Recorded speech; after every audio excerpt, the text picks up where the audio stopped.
Your Dell Precision 5570 powers on but never reaches the desktop?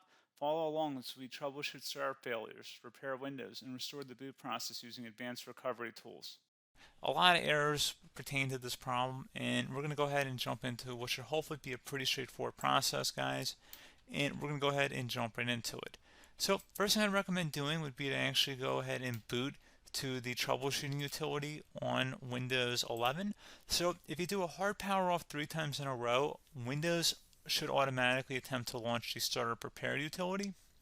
And if it doesn't find anything, it will give you the option to select advanced settings, in which case it will take you to a screen that looks like this.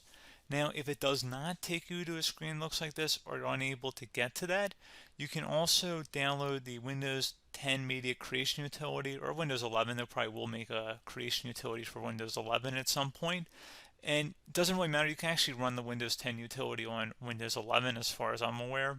And you should be able to run the troubleshooting utilities built in within it. So you just would go ahead and download it to an ISO file and then burn it to a DVD or USB. It'd have to be about 4 gigabytes or more. It couldn't be a small USB flash drive, and it couldn't be a CD. It'd have to be a DVD. And then you boot your computer from it. So depending on the computer manufacturer, you'd have to tap a different key on your keyboard in order to launch that menu, in order to select what boot drive you want to go off of. So it could be anything between the escape key, F2, F8, F12, for example, and those are the function keys on the top of your keyboard. So you may have to just do a little bit of trial and error. Shouldn't take you more than a couple minutes. Googling it would probably be best before you even begin. But anyway, we're ready to go ahead and jump right into it. So we're on the choose an option page. So these will look very similar whether you're booting from it directly within Windows itself, or if you're plugged in a USB flash drive with the media creation utility installed and you selected the recovery option. So when you are setting up your Windows 11 installation or Windows 10, depending on the drive you're using, there should be an option to repair your computer in the bottom left corner of the dialog window, one of the first screens that comes up. You go ahead and select that, and then it would take you to a troubleshooting screen like you see here. And you want to go ahead and select troubleshoot, reset your PC, or see advanced options. And then there are going to be a whole bunch of options in here that we're going to explore in today's video. The first one, we're going to actually go underneath advanced options, and then select startup repair, fix problems that keep Windows from loading. So go ahead and select that first.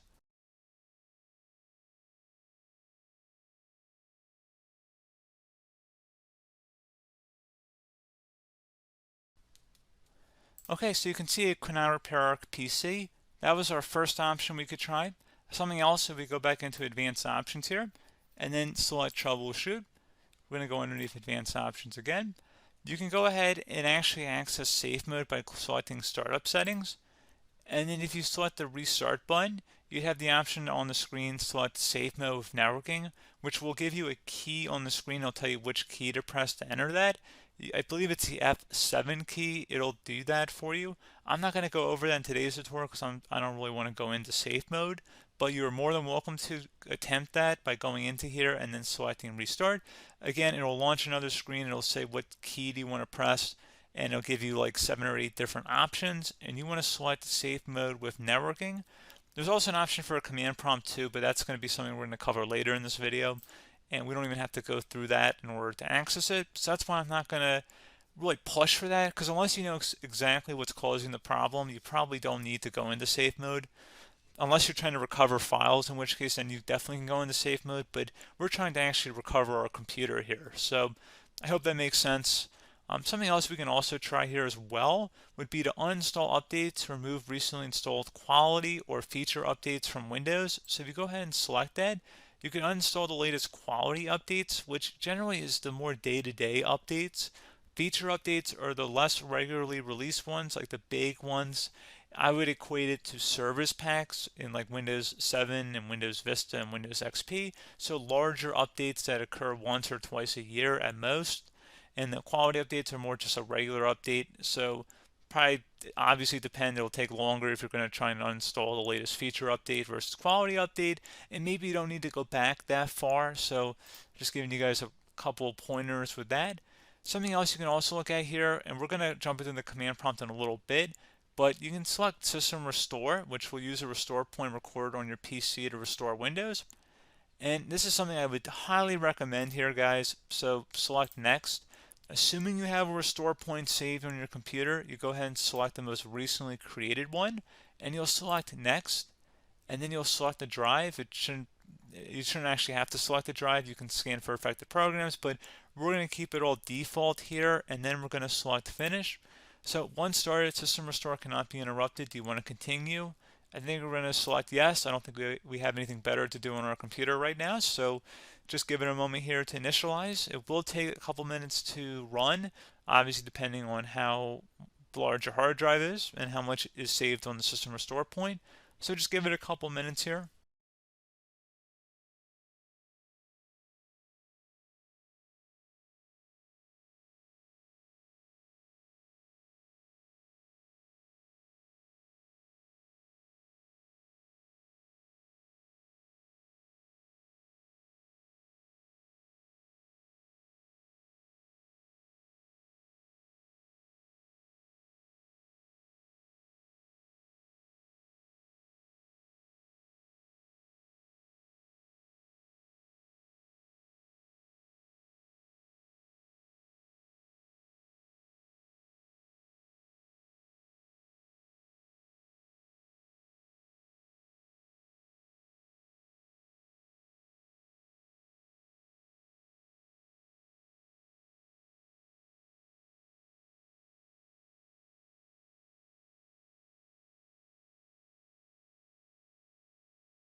Okay, so you can see the system has been restored successfully.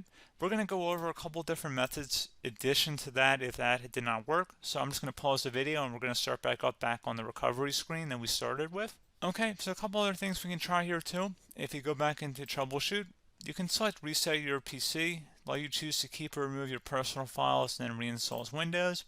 You can select to keep my files, which will remove apps and settings but keeps your personal files. You can also select remove everything, which will remove all of your personal files, apps, and settings. So this is more of a factory reset, the second option here. First option, it should not delete all of your personal files. However, it will pretty much clear most of your programs. And keep in mind, there's no guarantee that your information, number one, is even still available and easily recoverable on your computer to the point that you actually would be able to recover anything.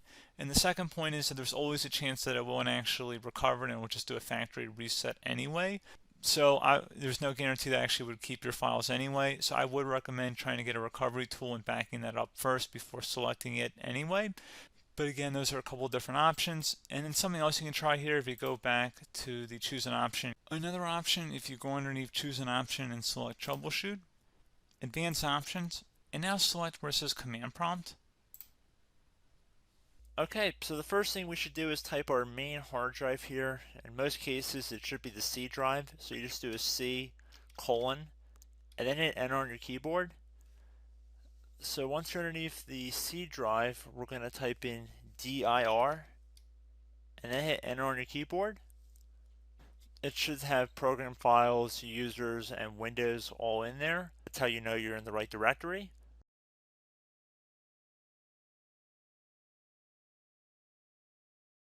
In some cases, it might be the D drive as well, so just keep that in mind.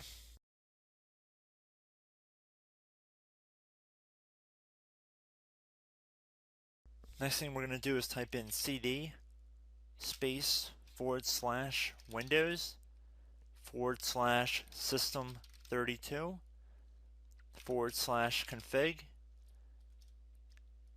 and then you're going to hit enter on your keyboard.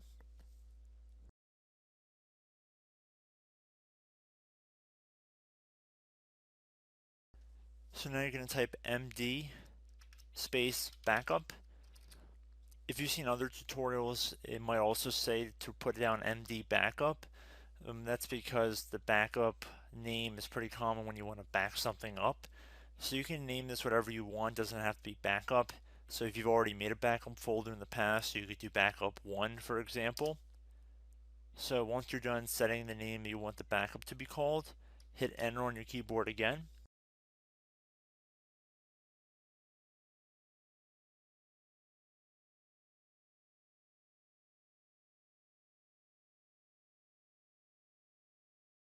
this point you want to type copy, C-O-P-Y, space, then you want to do the star symbol above the 8 key, then do a period or a dot, whatever you want to call it, then another star sign, and then another space, and then type backup, and then hit enter on your keyboard.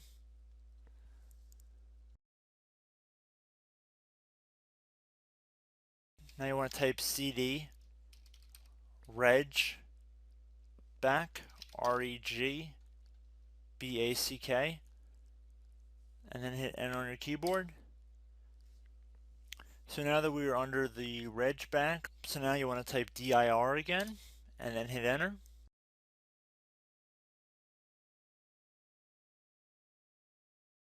So now at this point we're going to type copy again. So copy, space, star sign,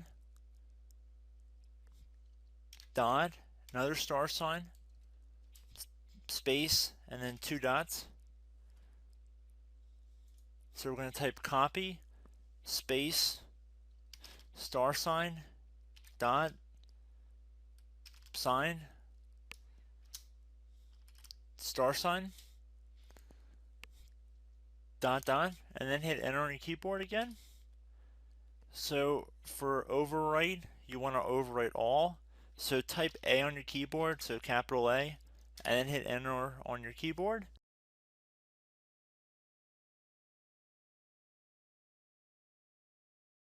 So at this point you should be good to go. You can close out of the command prompt window, and if you accidentally continue to Windows 10 you should be all set. So I hope one of these 3 or 4 different methods we went through in this tutorial helped you guys out. Again, I'm not sure if you guys heard me earlier, but try to go back into your safe mode if possible and uninstall any programs you know might be conflicting with the Windows startup if you can get into safe mode. So just keep that in mind. Something very simple like that could be blocking up everything.